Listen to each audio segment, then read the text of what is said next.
तिमी अगाडि बढ, साथ दिने म छु नि। हिम्मत कहिले नहार्नु, तिमीलाई काँध दिने म छु नि। तिमीले सक्छौ, तिमीले गरेको सङ्घर्ष र मेहनत मैले देखेको छु। तिम्रो सफलताको लागि मैले भगवानसँग प्रार्थना गरेको छु। र तिमीलाई कमजोर सोच्नेको अघि केही गरेर देखाउनु पर्छ। मेरो केही चिन्ता नल्याऊ, म तिम्रै हो, लेखेर राख्दा हुन्छ। जवानीमा गफ दिने धेरै आउँछन्, त्यसमा बोल्नुहुन्न। मान्छे चिन्न निकै गाह्रो छ आजभोलि, त्यसैले हतपत कसैलाई भरोसा गर्नुहुन्न। दुनियाँदारी स्वार्थीहरूमा मन भुलाउनुहुन्न। परिवारले आश राखेका छन् तिमीमाथि, तिमीले बाटो बिराउनुहुन्न।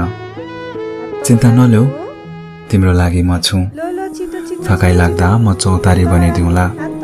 त्यो मन अतालिदिँदा म अङ्गालो लगाइदिउँला। मन कतै नडुलाउनु, बस तिमी आफ्नो करियरमा ध्यान देऊ। आफ्नो भाग्य आफै लेखौँला, बस तिमी मेहनत गरिदेऊ। धेरै प्रगति गर, तिम्रो लागि म सधैँ साथ छु। केही चिन्ता नल्याऊ, तिम्रो लागि म सधैँ साथ छु। केही चिन्ता नल्याऊ सानो।